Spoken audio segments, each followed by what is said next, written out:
Sa lupaing pinunlaan ng iba't ibang uri ng kayamanan, nakatanim ang maraming kabanatang sumubok at humubok sa isang nagkakaisang pamayanan. Ito ang masasaksihan sa lalawigan ng Davao del Norte. Matatagpuan sa silangang bahagi ng Mindanao, bantog ang probinsya sa kalupaang sagana pagdating sa agrikultura. Dagdag pa ang mayamang kultura at tradisyong nananahan dito. Ngunit paraiso man kung ituring, nagkukubli sa mahabang kasaysayan nito ang maraming kwentong sumasalamin sa madilim nitong yugto.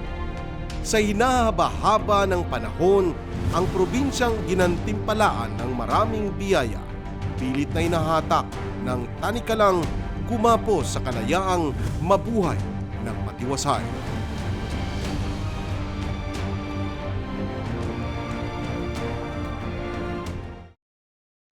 Noon pa man, madalas nang maging laman ng balita ang Davao del Norte dulot ng hindi mapawing tensyon sa pagitan ng gobyerno at ng mga komunistang grupo. Kasi noon, kahit umaga, inaambus ang pulis natin, inaambus yung army natin, Tagum, lahat, buong Davao del Norte, bigla na lang barilin. Nangyari dito yung bayan ng Panabo, yung police station, hinaras ng mga NPA. March 19, 2011, abala noon ang mga taga-syudad ng Panabo sa kanilang pagdiriwang ng 10th founding anniversary ng kanilang lungsod. Habang nakatuon ang atensyon ng mga taga-Panabo sa nasabing pagdiriwang, sinamantala ito ng ilang rebelde upang salakayin ang istasyon ng pulisya. In front of the station, yan, banana plantation kasi yan. So dyan sila dumaan, through and through papunta dito sa station. But luckily, meron kaming isang kasama, si PO3 Osama, na nakaupo doon sa parang balcony namin. Nakaharap siya sa may banana plantation. Nakita niya na parang may van na pumasok. Nung time na yon, nakita ng isang pulis natin, may dumating na mga sasakyan ng alas 10 ng gabi. So inalerto niya yung mga kasamahan niya. Agad na lumusob patungo sa istasyon ang hindi bababa sa 40 rebeldeng dumaan sa plantasyon ng saging at ilang lulan ng van. Mabilis na nakapasok sa tarangkahan ng istasyon ang mga rebelde kung saan agad nilang nilapitan ang duty sentinel. Agad siyang binaril ng mga lumapit na rebelde, maging ang PCPAG member na nakasalubong nila. Bago pa man sila makapasok sa police station, una nang napansin ng isang pulis na nasa balkonahe ang kakaibang uniformeng suot ng mga kalalakihang patungo sa kanilang istasyon. Kaya dali-dali niyang inalertuhan ang kanyang makasamahan sa loob. Tumakbo din siya sa isang aparador ng isa naming kasamahan dito na intel officer dahil kinuha niya yung M16 kasi yung intel officer namin, nag-iwan talaga yun ng message na every time na pag may untoward incident, sirain niyo yung cabinet ko, meron akong baril dyan. So yun ang kinuha ni PO3 Osama. Kasabay nito, narinig din ng isang investigator sa baba ng istasyon ang putok mula sa labas. Dali-dali itong nagtungo sa entrada ng kanilang opisina kung saan niya nakita ang dalawang kalalakihang papasok sa kanilang istasyon na may daladalang galon ng gasolina.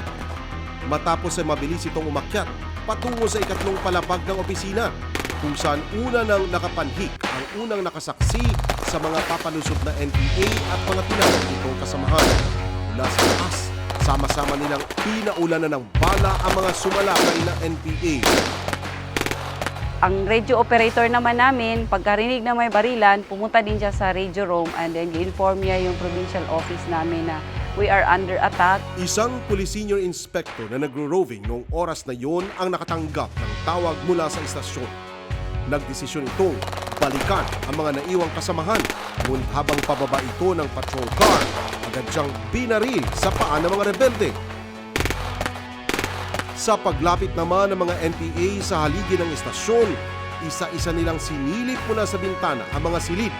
Ngunit napansin nilang wala na rito ang mga pulis. Di naubiran yung stasyon kasi maganda yung depensa. Yes sir, kasi na-alerto yung pulis natin. Dahil hindi matantya ng mga umataking NPA ang bilang ng mga dumidepensang pulis at kung saan nagmumula ang bala, dahan-dahang umatras sa mga ito. Makalipas ang 2 araw, Natagpuan ng mga pulis ang isang sugatang NPA sa dinaanan nilang banana plantation na kalaunay sinampahan ng kaso dahil sa naging pag-atake ng kanilang grupo. Dahil sa nangyari, nilagyan na ng mataas na bakod ang paligid ng station habang ang dating banana plantation na dinaanan ng mga NPA ngayon ay isang pribadong lote na. Samantala, sa isang statement, inako ng NPA ang nangyaring pagsalakay na ayon sa kanila'y pinangunahan ng oversized platoon ng 1st Pulang Bagani Company.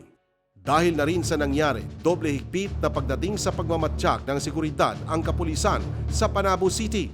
Subalit halos 7 taon nang lumipas, muling nagasik ng karahasan ang mga rebeldeng NPA sa naturang syudad. At sa pagkakataong ito, dito naman sa dating patrol base ng 2nd Platoon ng Davao del Norte Provincial Public Safety Company, sa aming pagbisita sa Ngayoy Mobile Force Company, nakapanayam namin si PEMS Elmer Dulay, ang platoon PNCO nang naganap ang pag-atake. Paglalahad niya, June 23, 2017, alas 8 ng umaga. Matapos nilang mag-umagahan sa loob ng kampo, inabisuhan silang maging alerto, lalo't kakaunti lamang sila noon. Pagkatapos namin kumain, pumunta na kami sa Achilles, yung post namin sa unahan. So, pag nag-conference kami doon, sir, sinabihan ko yung mga trupa ko, sir, na may red alert status tayo galing sa PPO. Pagkatapos, nag-conduct kami ng dry run noon, sir, na kung saan kami in case of harassment. Matapos ang maikling pagpupulong, pumwesto na sila ng kanyang mga kasamahan para sa isang dry run exercise kung sakaling may umatake sa kanilang kampo. Ngunit wala pang 2 minuto, laking gulat nila na ang dapat sanay dry run lamang nauwi sa totohanan nang marinig nila ang isang putok mula sa katapat na manggahan. So, pag pull out ko, sir, kung sino yan, yun na ang sunod-sunod na putok, sir. Galing din sa manggahan sa harapan ng post namin. Nagtakbuhan na kung saan sila mismo sa kanilang mga post. Pagkatapos, sir, bakbakan, tinignan kong tropa kung nakaposisyon. Humigit kumulang 2 oras ang itinagal na putukan. Liban sa manggahan, nagmula sa likod ng kampo at kalapit na kawayanan ang mga balang pinuputok ng mga nanghaharas na NPA. Unti-unting tumigil ang pamamaril ng kalaban hanggang sa matagumpay na nadepensahan ng mga pulis ang kanilang kampo. Ngunit lingid sa kaalaman nila, naghihintay lamang pala ang mga lumusod ng tamang tiyempo upang pagdiskitahan ang pulis na nasa tower. So, nagkataon, sir, na nagkumpiyansa na yung trupa namin, tumayo na siya. Pagtayo niya, sir, kaya tinignan niya yung mga kasamahan namin. So, pagtayo niya, sir, may nag-snipes kanya, sir. So, pagkatapos nahulog siya, sir, inibak din namin, sir, dinala namin sa ospital. Bira! Idineklarang dead on arrival si SPO1 Nino Moreno. Nagpaabot naman ng pagpupugay ang ilang matataas na opisyal sa kabayanihan ng naturang pulis, kabilang na si Pangulong Rodrigo Duterte na dumalaw pa sa burol nito. Maliban sa puwersa ng pamahalaan, numero 1 biktima ng mga rebeldeng NPA ang komunidad na puwersahan nitong sinasako at pinasasapi sa kanilang kilusan. Particular sa Talaingod, Kapalong, halos buwan-buwan may encounter dyan. Oo, Nyocorelia, Asuncion, Santo Tomas, halos supporting sa NPA, yung mga masa. Yung rason nila na hindi nakarating yung gobyerno sa kanila. Marso noong nakaraang taon nang muling mangharas ang NPA sa isang komunidad na atamanobo sa bayan ng Kapalong, ang sitio Tapayanon. Matatagpuan sa boundary ng Davao del Norte Bukidnon at Agusan del Sur, aksidente lamang na diskubre ang sitio Tapayanon habang tinutugis ng militar ang ilang rebelde. Laking gulat ng mga militar noon. May komunidad palang namumuhay sa napakaliblib na bahaging iyon.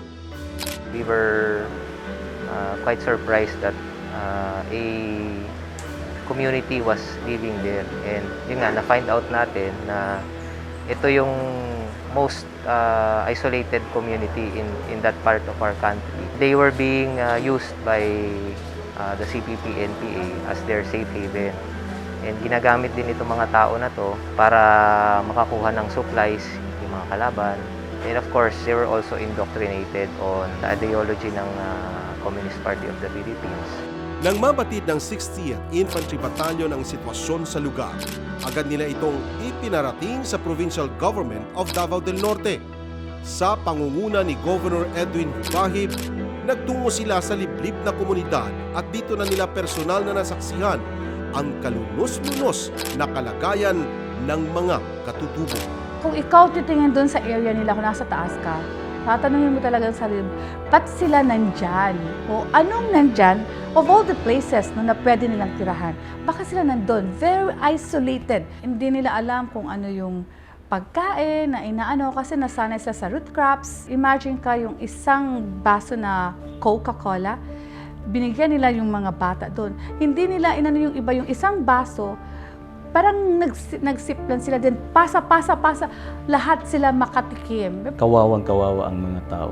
Sa totoo lang, kahit damit nga, wala eh. Parang nasa history pa ng libro. Dapat ito talaga matulungan kasi ito yung mga nakumbinsi ng mga NPA, nare-recruit dahil kulang sa kaalaman, walang edukasyon, tapos yung tinitirahan nilang bahay, masyadong kawawa, parang dog house lang. Mula nang matuklasan ng komunidad, iba't ibang tulong ang ibinuhos ni Governor Hubahib sa nasabing sityo, gaya na lamang sa pamamahagi ng gamot at makakain, kasabay ng pagsiguro sa kanilang kaligtasan. Yung provincial government in coordination with the SWD napuntahan po ng area, and we have conducted series of medical mission, yung vaccination ng mga bata. Si Kuya Go po ang nag-establish noon ng paaralan, naglagay po sila ng mga IP leaders to teach yung mga bata.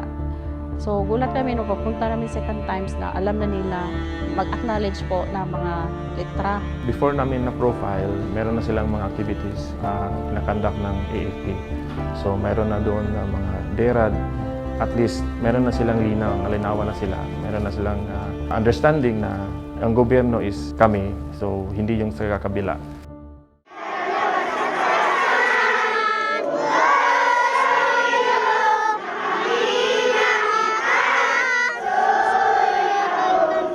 Sa makailang beses na pagsadya ng ilang opisyal ng provincial government sa lugar, tanging chopper lamang ang nagdadala sa kanila rito. Gayunpaman, utos ng gobernador, bigyan ng daan ang naturang sityo. Ang nangyari ngayon, order ng gobernador again, we will provide the roads going to their sitio. At ngayon, makikita natin, kung pupuntahan natin ng area, kahit sa liit ng pondo, madadaanan na ngayon ang sasakyan. Sa kabilang banda, batid ng gobernador na hindi magiging ideal kung mananatili ang mga katutubo sa sitio Tapayanon. Kaya minabuti niyang ilipat ang mga ito sa sitio Mondol, bahagi ng bayan ng Kapalong. Sa pagbisita na Magandang Gabi Pilipinas sa Davao del Norte, sinadya ng aming grupo ang sitio Mondol. Mula Tagum City, 3 oras na biyahe ang kailangang gugudin. Habang tumatagal, palubak ng palubak ang dinaraanan ng aming sasakyan. Huling lumiko ang sasakyan sa isang makitid na daan na ngayon isinasaayos na ng provincial government hanggang sa marating namin ang sitio Mondol. Hindi biro ang daan sa mismong komunidad. Katunayay, nabalahaw pa ang aming sasakyan.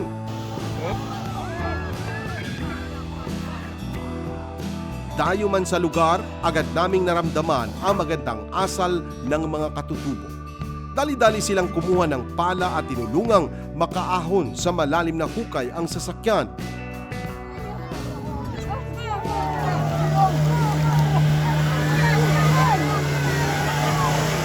Sa aming naging pagbisita, nakapanayam namin si Dato Bansing Balanban, ang tribal leader ng nagsilipatang Atamanobo. Dito, inilahad niya sa amin ang hirap na dinanas nila sa kamay ng mga rebeldeng grupo. Sa una nga, mas naglambo pa ang tribo nga wala pa nagsulod ang MPA. Karon, kapag sulod sa MPA, dinha sa sikyo namo, maunay na patuman namo ang ilahang balaod. Unya ang kultura nga balaod giwala na nila. Tibali gi pasakitan mi kay gamay ra ang sala namo patyon. Aw dili mag sama sa sundalo mo agi diha, dili ta makaistorya nga naa ang MPA diha. Mao na sala. Wala mi mahimo, wa may armas. Sa pagkakatunton sa kanila ng militar, nalaman nila kung sino ang tunay na gobyerno. Bukod sa naturuan ng bagong hanap buhay, na ipagagamot na rin ang mga katribo nilang may iniindang karamdaman. Mas maayo og diha ta sa magbalik tag sa bakan sa gobyerno. Kay sila ang makahatag sa ato, sila ang makapeaceful sa ato pagpuyo nato, sila ang makahatag og kalambuan kanato diri tanan. Isa rin sa inasikaso ng pamahalaan ang edukasyon ng mga bata. Kaya nagtalaga ito ng ilang guro na magtuturo sa mga kabataan. Gaya ni Teacher Dante na kasama rin noon sa nagtuturo sa mga bata at matanda sa Sitio Tapayanon. Lahat sila nag-aral. Yung mga magulang nila, umaaral din. Yung mga dato, nag-aaral din. Tapos tatlo lang kami.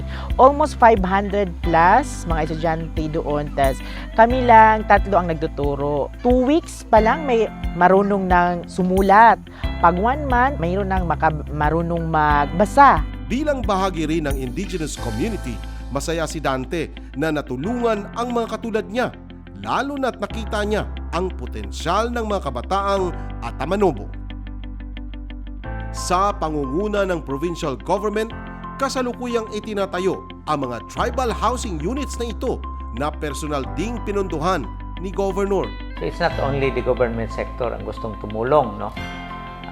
Private individuals, private groups, meron ding mga army, may mga PNP. From time to time, may mga dumadating tayo dito mga materials for construction. Kasi yun ang gusto ng ating gobernador. Aside from the fact na he himself, sarili niyang pera ginagamit niya. Yung budget po doon sa Mundol, galing po sa probinsya. Personal ko na rin po yung ibang budget doon.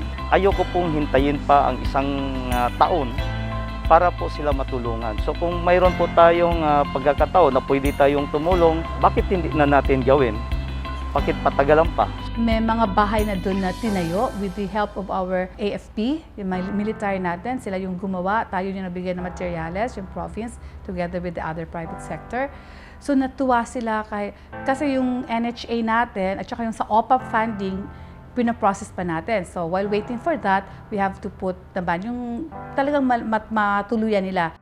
Para sa mga taga-Sitio Tapayanon, malaki na ang kinaibahan ng kanilang pamumuhay ngayong malayo na sila sa puder ng mga rebelde at naabot na sila ng tunay na kakalinga sa kanilang karapatan. Hiling na lamang nila, sana'y hindi magsawa ang gobyerno na tulungan ang mga tulad nila. Sa tabang ni Gob, dako-dako na ang tabang ni Gob. Pasalamat mi nga dako na gyud ang agi ni Gob pati kanamo. Sa gitna ng mabilis na pagbabago ng panahon, nararapat lamang bigyang pansin ang paglingap sa karapatan ng ugat ng ating lahi. Dahil kung hindi, malabong magpatuloy ang siklo ng pagkalaso ng isipan ng maraming inosenteng nilalang na ang tanging hangad lamang ay mamuhay ng payak at malayo sa karahasan. Magandang gabi, Pilipinas!